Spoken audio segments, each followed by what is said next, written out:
Good morning students.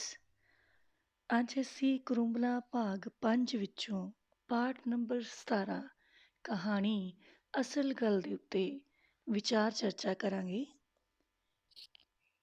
ਇਸ ਕਹਾਣੀ ਨੂੰ ਕਹਾਣੀਕਾਰ ਮਨਮੋਹਨ ਸਿੰਘ ਦਾਊ ਨੇ ਲਿਖਿਆ ਹੈ। ਇਸ ਕਹਾਣੀ ਵਿੱਚ ਕਹਾਣੀਕਾਰ ਨੇ ਪਿੰਡ ਦੀ ਸੱਥ ਵਿੱਚ ਹੁੰਦੀ ਖੁੰਡ ਚਰਚਾ ਦਾ ਜ਼ਿਕਰ ਕੀਤਾ ਹੈ।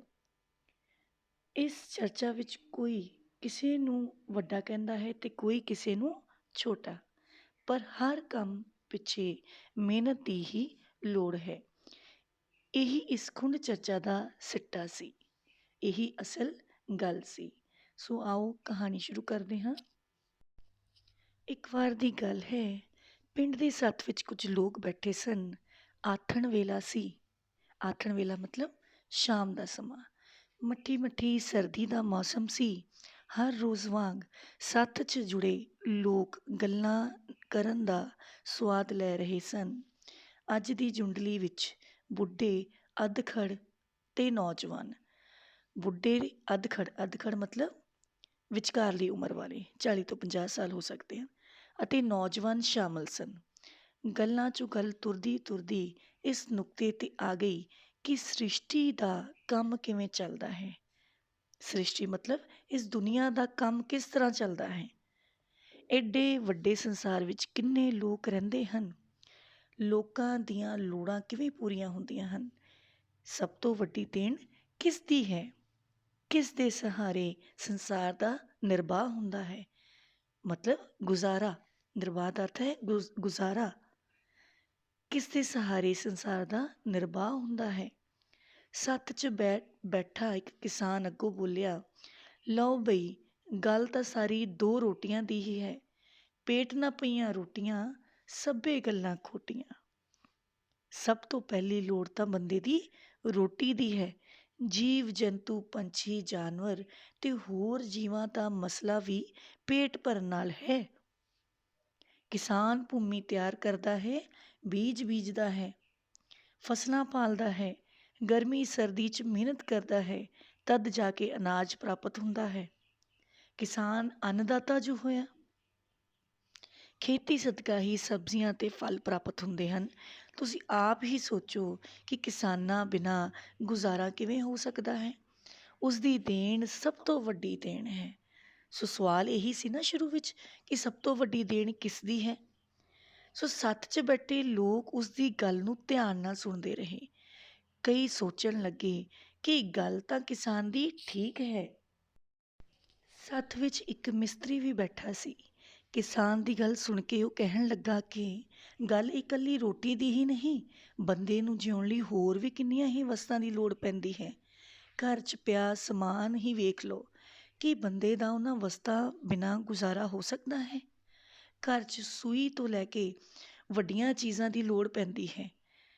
ਇਹ ਸਾਰੀਆਂ ਵਸਤਾਂ ਸਾਨੂੰ ਦਸਤਕਾਰੀ ਕਰਨ ਵਾਲੇ ਹੱਥ ਤੇ ਕਾਰਖਾਨਿਆਂ 'ਚ ਚੱਲਦੀਆਂ ਮਸ਼ੀਨਾਂ ਬਣਾ ਕੇ ਦਿੰਦੀਆਂ ਹਨ।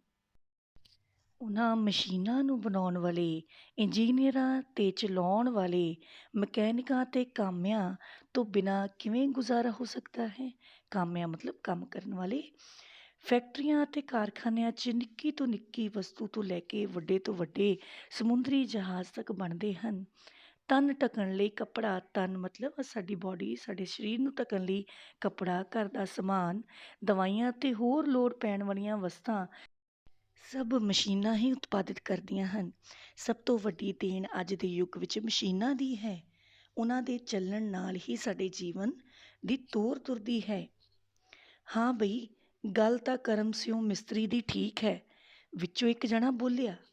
ਸੱਥ 'ਚ ਬੈਠੇ ਲੋਕਾਂ 'ਚੋਂ ਬਿਜਲੀ ਮਹਿਕਮੇ ਦਾ ਇੱਕ ਲਾਈਨਮੈਨ ਅੱਗੋਂ ਬੋਲ ਉੱਠਿਆ, ਹੁਣ ਪੁਰਾਣੇ ਜ਼ਮਾਨੇ ਨਹੀਂ ਰਹੇ। ਕਦੇ ਕੋਲੇ ਨਾਲ ਮਸ਼ੀਨਾਂ ਚੱਲਦੀਆਂ ਸਨ, ਫਿਰ ਤੇਲ ਤੇ ਪੈਟਰੋਲ ਦੀ ਸ਼ਕਤੀ ਆਈ, ਹੋਰ ਤਰੱਕੀ ਹੋਈ ਤਾਂ ਮਨੁੱਖ ਨੇ ਬਿਜਲੀ ਦੀ ਕਾਢ ਕੱਢ ਲਈ। ਹੁਣ ਆਪ ਹੀ ਦੱਸੋ ਕਿਹੜੀ ਮਸ਼ੀਨ ਹੈ ਜੋ ਬਿਜਲੀ ਨਾਲ ਨਹੀਂ ਚੱਲਦੀ।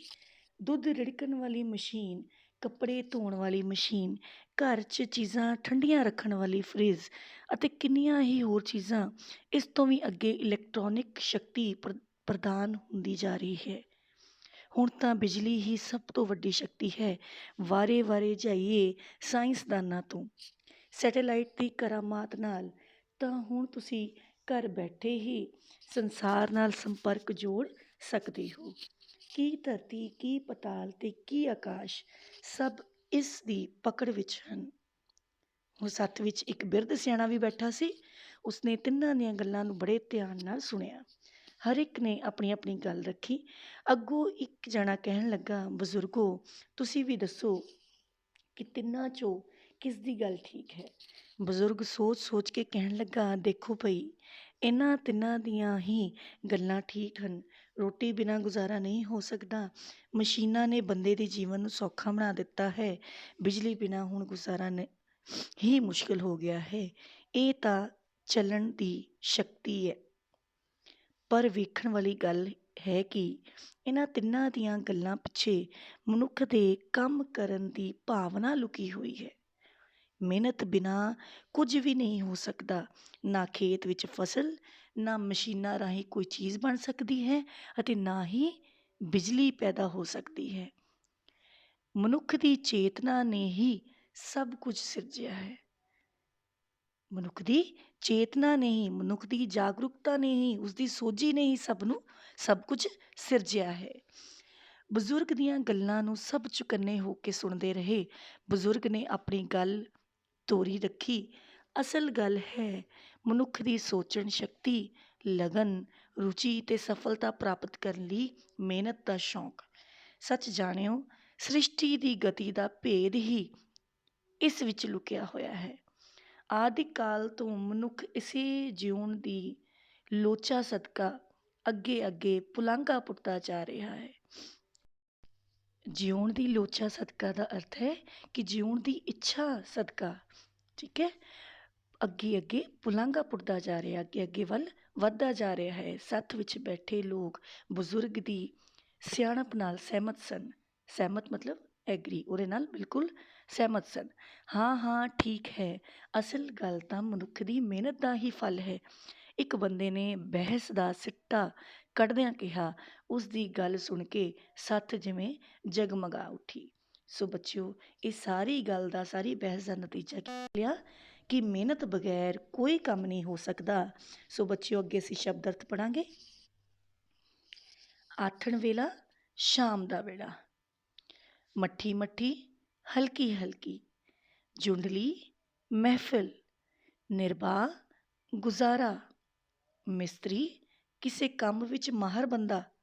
ਤਨ, ਸਰੀਰ। ਉਤਪਾਦਿਤ, ਪੈਦਾਵਾਰ। ਤੋਰ, ਚਾਲ। ਕਰਾਮਾਤ, ਚਮਤਕਾਰ। ਸੰਪਰਕ, ਸੰਬੰਧ। ਪਤਾਲ, ਧਰਤੀ ਦਾ ਹੇਠਲਾ ਹਿੱਸਾ। ਬਿਰਧ, ਬਹੁਤ ਵੱਡੀ ਉਮਰ ਦਾ ਜਾਂ ਸਿਆਣਾ ਬੰਦਾ। ਲੁਕੀ ਹੋਈ, ਛਿਪੀ ਹੋਈ। ਚੇਤਨਾ, ਗਿਆਨ, ਜਾਗਰੂਕਤਾ। ਸਿਰਜਿਆ, ਬਣਾਇਆ। ਚੁਕੰਨੇ, ਸਾਵਧਾਨ। ਸ੍ਰਿਸ਼ਟੀ, ਦੁਨੀਆ। ਪੁਲਾਂਘਾਂ ਪੁੱਟਣਾ, ਤਰੱਕੀ ਕਰਨੀ। ਸਹਿਮਤ, ਰਾਜ਼ੀ। ਇੱਥੇ ਇੱਕ ਅਖਾਣ ਵੀ ਇਸ ਪਾਠ ਵਿੱਚ ਵਰਤਿਆ ਗਿਆ ਹੈ ਕਿ ਪੇਟ ਨਾ ਪਈਆਂ ਰੋਟੀਆਂ, ਸਭੇ ਗੱਲਾਂ ਖੋਟੀਆਂ। ਭਾਵ ਰੋਟੀ ਹੀ ਮਨੁੱਖ ਦੀ ਮੁੱਢਲੀ ਲੋੜ ਹੈ। ਰੋਟੀ ਤੋਂ ਬਿਨਾਂ ਹੋਰ ਕੋਈ ਕੰਮ ਸੰਭਵ ਨਹੀਂ। ਸੋ ਉਮੀਦ ਕਰਦੀ ਹਾਂ ਕਿ ਪਾਠ ਦਾ ਵਿਸ਼ਾ ਜਿਹੜਾ ਕਿ ਹੈ ਮਿਹਨਤ ਕਰਨਾ, ਮਿਹਨਤ ਰਾਹੀਂ ਸਭ ਕੁਝ ਪ੍ਰਾਪਤ ਕਰਨਾ, ਅਤੇ ਇਸ ਦੇ ਸ਼ਬਦ ਤੁਹਾਨੂੰ ਸਭ ਨੂੰ ਸਮਝ ਆ ਗਏ ਹਨ। ਧੰਨਵਾਦ।